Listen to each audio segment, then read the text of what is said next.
ఈ మధ్య కాలంలో హెల్త్ కాన్షియస్ బాగా పెరిగిపోయింది. రకరకాల వీడియోలు చూస్తున్నాం, రకరకాల వంటలు చేస్తున్నాం, వంటల్లో వాడే చాలా ఐటమ్స్ కూడా మార్చేస్తున్నాం. ఈ రీసెంట్ డేస్లో చాలామంది నార్మల్గా వాడే టేబుల్ సాల్ట్కు బదులు Himalayan pink salt, sea salt వాడుతున్నారు. అయితే ఈ ఉప్పు తీవ్రమైన ఆరోగ్య ముప్పుకు దారితీసే ప్రమాదం ఉందని దేశవ్యాప్తంగా వైద్య నిపుణులు హెచ్చరిస్తున్నారు. దశాబ్దాల క్రితం మన దేశం విజయవంతంగా ఎదుర్కొన్నటువంటి ఈ అయోడిన్ లోపం సమస్య మళ్ళీ ఇప్పుడు తిరగబెట్టడానికి ఈ పింక్ సాల్ట్ వాడకమే ఒక ప్రధాన కారణంగా వారు అభిప్రాయపడుతున్నారు.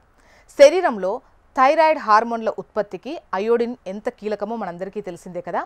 ఈ హార్మోన్లు జీవక్రియను నియంత్రించడంలో, శారీరక ఎదుగుదలలో ప్రధాన పాత్ర పోషిస్తాయి. ముఖ్యంగా గర్భిణీలకు, కడుపులో పెరుగుతున్న బిడ్డకు మెదడు అభివృద్ధికి అయోడిన్ చాలా ముఖ్యం. సాధారణ టేబుల్ సాల్ట్లో ప్రభుత్వం నిర్దేశించినటువంటి మోతాదులో అయోడిన్ను ప్రత్యేకంగా కలుపుతారు. కానీ సహజ సిద్ధంగా లభించేటువంటి ఈ పింక్ సాల్ట్, సీ సాల్ట్స్లో ఈ పోషకం నామమాత్రంగా ఉంటుంది. ఇది శరీర రోజువారీ అవసరాలకు ఏమాత్రం సరిపోదు అని నిపుణులు స్పష్టంగా చెబుతున్నారు. భారత ప్రభుత్వం 1960 నుంచి జాతీయ గాయిటర్ నియంత్రణ కార్యక్రమం కింద ఉప్పును అయోడైజ్ చేయడాన్ని ప్రోత్సహిస్తోంది. ఈ కార్యక్రమం వల్ల కొన్ని దశాబ్దాలుగా గాయిటర్, థైరాయిడ్ గ్రంథివాపు, బుద్ధిమాంద్యం వంటి అయోడిన్ లోప సంబంధిత వ్యాధులు గణనీయంగా తగ్గాయి. కానీ ఇటీవల ఆరోగ్య స్పృహ పేరుతో చాలామంది అయోడైజ్డ్ ఉప్పును పక్కన పెట్టి పింక్ సాల్ట్కు మారుతుండడంతో ఈ సమస్య మళ్లీ మొదటికొస్తోందని వైద్యులు ఆందోళన వ్యక్తం చేస్తున్నారు.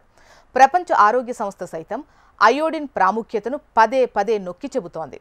కేవలం ఫ్యాషన్ను, అశాస్త్రీయ ప్రచారాలను నమ్మి పింక్ సాల్ట్ను వాడటం ఆరోగ్యానికి హానికరం అని నిపుణులు స్పష్టం చేస్తున్నారు. ప్రతి ఒక్కరూ తప్పనిసరిగా అయోడైజ్డ్ ఉప్పునే తమ వంటల్లో వినియోగించాలని గట్టిగా సూచిస్తున్నారు. అయోడిన్ లోపాన్ని నిర్లక్ష్యం చేస్తే దీర్ఘకాలంలో థైరాయిడ్ సమస్యలు, ఊబకాయం, పిల్లల్లో మానసిక ఎదుగుదల లోపించడం వంటి తీవ్ర పరిణామాలు దారి తీయొచ్చు అని హెచ్చరిస్తున్నారు.